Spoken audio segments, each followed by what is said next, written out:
Olá, senhores! Como estamos? Tudo certinho? Vamos lá para mais uma quinzena, né? Agora a nossa quarta quinzena aí, iniciando a nossa semana 7. Vamos dar uma olhada no nosso Moodle. A gente tem aí, dentro do nosso ambiente virtual, os avisos gerais. Importantes esses avisos. Nessa semana, nessa quinzena, melhor dizendo, nós vamos ter a nossa avaliação, tá, pessoal? Então, tem um aviso importante para vocês para darem uma olhada ali sobre a nossa avaliação em relação a essa semana. Eu já vou colocar para vocês, mas na próxima, em relação à nossa quinzena, na próxima semana eu falo mais especificamente, beleza? Né? Nós vamos fazer no final da quinzena essa avaliação, ok? Vamos dar mais uma olhada aí, ali passando já para a nossa semana 7, que é essa que nós vamos iniciar. Nós temos as instruções da semana, o fórum de dúvidas, o conteúdo, que são os slides da semana 7. Lembrando, é muito importante que você assista essa aula fazendo suas anotações. Porém, a matéria é até a semana anterior, tá? Eu coloquei ali para vocês, né, já nos avisos, a matéria aí é até a abordagem humanística da administração. Mas essa semana começaremos a nossa abordagem estruturalista. Você tem uns vídeos complementares, coloquei um vídeo bem legal aqui da abordagem estruturalista para vocês. E esse exercício é um exercício de revisão para a nossa prova 1. É muito importante que você faça esse exercício, porque ele também ajuda ao final da sua pontuação sobre os exercícios. Esse exercício é em trio, ok? E aí nós vamos passar agora para a nossa semana 7 da abordagem estruturalista da administração. Então, só para a gente ter uma ideia aí, o que é a abordagem estruturalista? Logo de cara você já vê o nome, estrutura como um todo, professor. Então, vai falar da estrutura da empresa. A estrutura da empresa, uma anotação que você já pode fazer logo de cara aí no seu caderno, envolve o quê? Grupos formais e grupos informais. Então você tem a junção de grupos formais com grupos informais. Então uma estrutura abarcando esses dois diferentes grupos. Lembra que a gente viu lá na abordagem humanística, os grupos informais são aqueles que vão se organizando dentro da empresa, não está formalizado na hierarquia. Os grupos formais são aqueles que têm uma hierarquia, está formalizada, o diretor, o coordenador, o supervisor do cargo, então é algo que já está formalizado.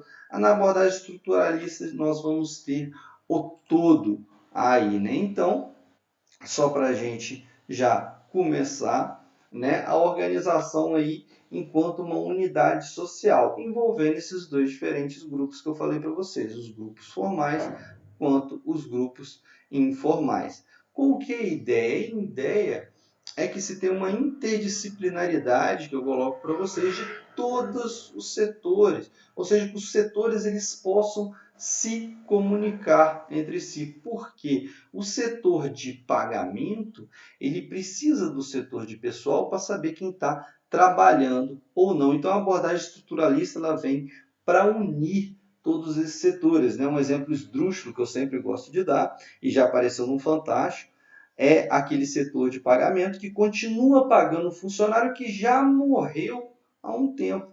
Ou seja, o setor de pessoal não informou, não comunicou, não deu baixa, não falou para o setor de gestão de pessoas da baixa daquele funcionário. O funcionário veio a óbito, mas o setor de gestão de pessoas não deu baixa. O setor de gestão de pessoas não deu baixa, o setor de pagamento entende o quê? Aquele funcionário continua trabalhando e continua pagando o funcionário mesmo depois de morto. Então são situações esdrúxulas dessas que deve ser evitada. Por isso que tem que ter uma interconexão entre as estruturas. E aí eu abordo para você a questão da sinergia. Professor, o que é sinergia? É quando a soma do todo é maior do que as partes individualmente. Falando novamente para você, é quando o todo é maior do que a soma das partes individualmente. Ou seja, o que eu estou falando aqui de trabalho em equipe? Né? O trabalho em equipe, o trabalho que os setores desenvolvem quando eles se comunicam, né? Principalmente a comunicação se dá hoje por meio de quê? Que você vê aí nas empresas? A TI, a tecnologia de informação. Então, tudo interligado via sistema. Então, essa soma dessas partes, ela forma um todo muito maior. Eu já falei para vocês, né, na aula passada, um pouco sobre sinergia, só para a gente tentar entender. E aí a gente vai com a ideia do homem organizacional. Ora, para você ter uma ideia, o homem organizacional é aquele que cuida da estrutura da organização. A gente estudou diferentes tipos de homem. Dentro da abordagem estruturalista, você tem um homem organizacional. Então, esse homem que cuida da estrutura como um todo, ele precisa de assumir vários papéis e várias funções. É aquele homem que a gente chama, funcionário precisa ser multifuncional, assumir várias funções ou multitarefas, assumir várias tarefas dentro da organização. Então não se tem mais a lógica de um único funcionário especialista só naquele setor. Ele precisa de abarcar, ter um leque um pouco maior das suas funcionalidades dentro de uma organização. Saber um pouco da folha de pagamento, saber um pouco das relações de pessoas, como que vende, o que está vendendo, o que está comprando, né? Então, ele ter aquela noção de marketing também, um pouco de tudo o funcionário precisa de saber. Isso a gente chama de funcionários multifuncionais ou multitarefas, que a gente vê aí no nosso slide, né? Ou seja, esse funcionário, você pode observar no ponto 2 aí, ele precisa de ter uma flexibilidade, né? E está um pouco apto a mudanças que ocorrem tanto no ambiente interno quanto no ambiente externo da organização. Ele continua com aquele permanente desejo de autorrealização que a gente viu lá na abordagem humanística para lidar, né, para ser um gestor de uma estrutura como um todo, ele precisa de ter uma certa tolerância a algumas frustrações. Né? E aí a gente abre um parênteses, um ser humano político, né? Político em qual sentido, professor? Político no sentido de lidar com as relações humanas. Então é bem necessário. E aí a gente entra para duas tipologias nessa primeira parte da abordagem estruturalista.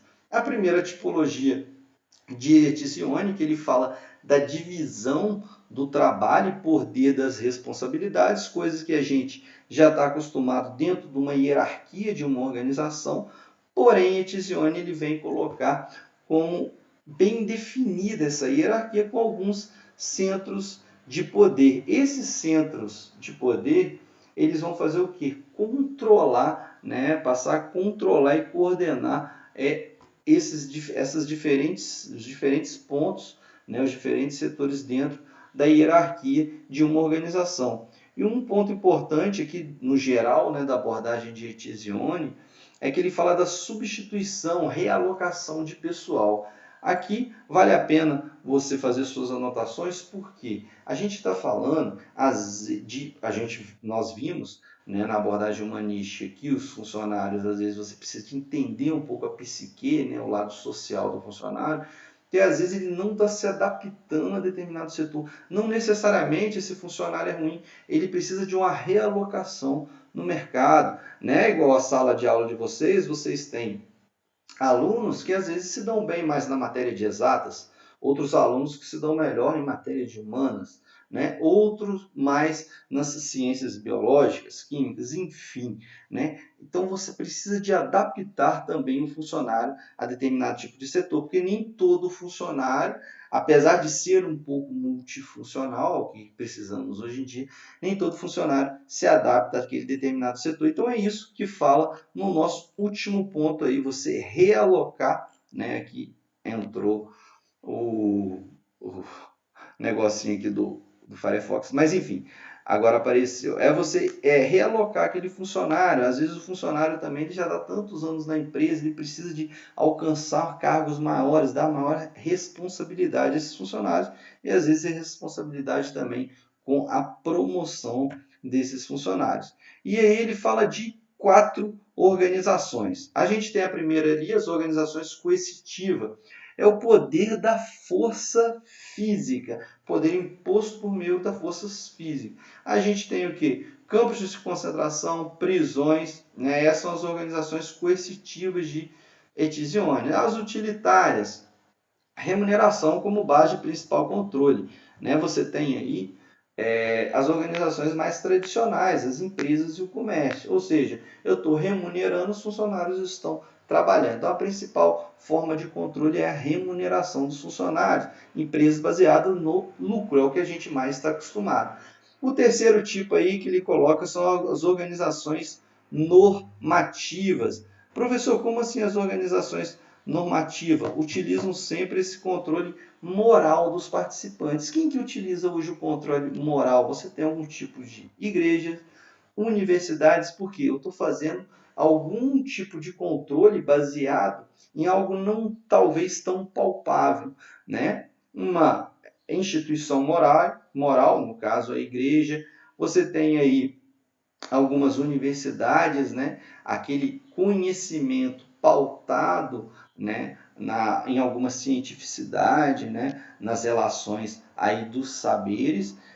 Logicamente, você sabe que o professor ele exerce um certo tipo de influência dentro de sala de aula. Você tem hospitais, às vezes filantrópicos, e organizações políticas, né? Com algumas ideologias políticas. Então, são essas organizações utilitárias que não têm esse controle tão palpável como a gente está acostumado. Nós vamos ficar por aqui dentro das organizações de Etzioni e depois nós vemos as outras, no outro vídeo, as outras tipos de organização. Ok, pessoal? Até o nosso próximo vídeo.